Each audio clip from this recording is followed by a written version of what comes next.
History is literally the study of change. But here's the crazy part. It's the number one tool we use to predict the future. That's a huge paradox, right? And it's basically a bug in our psychological software. Today, we're going to fix it. And we're going to start with, of all things, a nuclear power plant. I mean, really think about it. We build these incredibly sophisticated models. We study decades of data. We make these super detailed forecasts. So why? Why do our most careful, most rational plans so often just shatter the second they come into contact with reality? To answer that, we're heading to Japan. We're going to look at the Fukushima Daiichi nuclear reactor. It's a perfect, if tragic, case study of what happens when meticulous planning runs headfirst into a surprise. Now, let's be clear. The engineers who built this thing, they weren't careless. They did their homework. I mean, they looked at every single piece of historical data they could get their hands on, and they built a fortress, a giant seawall designed to handle the absolute worst-case scenario that the past had ever shown them. The plan was flawless. The math was perfect. But the world, well, the world is surprising. The failure wasn't a rounding error in a spreadsheet. It was an encounter with something completely unprecedented, something that lived way outside their historical dataset. And this quote from Nassim Taleb just nails it. The worst past event had to be a surprise, as it had no precedent. This is the absolute heart of the problem. We prepare for the worst thing that's already happened. We forget that the whole point of a disaster is that it's something new. We are always fighting the last war. So this gets us right to the core psychological flaw, the bug in our financial software that leads to these kinds of massive failures. We fall for what we could call the historians as prophets fallacy. We start treating the past not as a rough guide, a suggestion, but as this perfect, infallible map of the future. And this is where we get into some serious trouble. See, we really want money to work like physics. We want clean rules, predictable outcomes. We want to live in that perfect spreadsheet world. But the real world of money, it's all about psychology. It's driven by fear, by greed, and all the messy, surprising decisions that we imperfect people make every single day.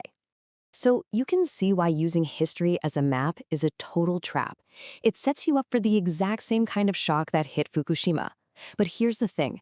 There is one lesson from history that actually works every single time, and it has absolutely nothing to do with prediction. I'm going to show you the only lesson you actually need in just a moment. All right, so if the past isn't a map, what is it?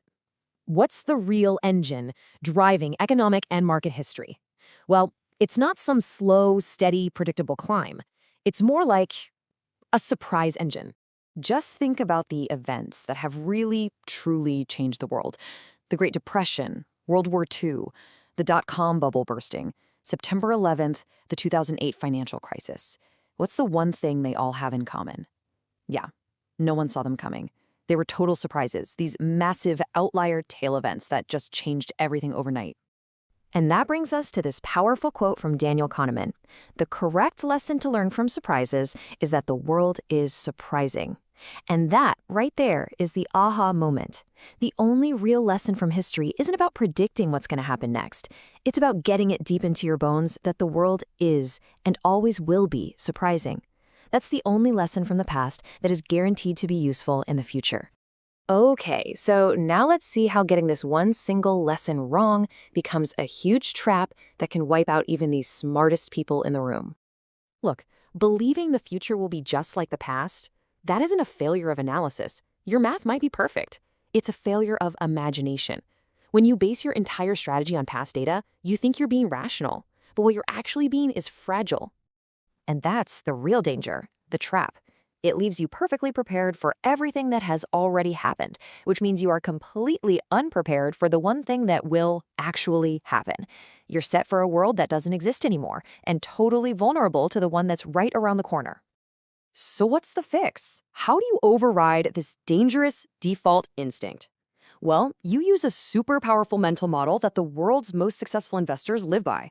It's called building a margin of safety. Take Bill Gates. When Microsoft was just getting started, he wasn't obsessed with maximizing every last penny of profit. Nope. He was obsessed with survival. He famously insisted on always having enough cash in the bank to survive for a full year, even with zero revenue coming in. He wasn't planning for the past, he was planning for a surprise. And Warren Buffett says pretty much the same thing. I will not trade even a night's sleep for the chance of extra profits. You see, the goal isn't just about getting the highest returns. The real goal is to simply endure, to survive the inevitable surprises, so you can stay in the game long enough for compounding to do its magic. So, what does this actually look like for you? Well, it means you totally shift your goal. First, you start saving not just for a house or for retirement, but for unpredictable things, stuff you can't even imagine yet. Second, you avoid single points of failure. You can't just rely on one paycheck, one investment, one anything. And third, you plan for your plan to fail. The most important part of any plan is what happens when it breaks. The new game isn't about maximizing your ROI, it's about being able to sleep well at night. Okay, so let's bring it all back home and revisit that prediction we started with. Remember our question? What really happened at Fukushima? Why did this incredibly detailed plan fail so spectacularly?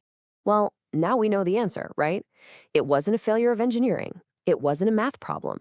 The calculations were totally correct for the world they were planning for. It was a failure of imagination.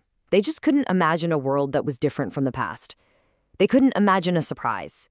And in the world of finance, just like in nuclear engineering, a failure of imagination, well, it can be absolutely catastrophic. And so this all boils down to one final, really crucial question you need to ask yourself. Are you building a portfolio to predict the future, or are you building it to survive the future?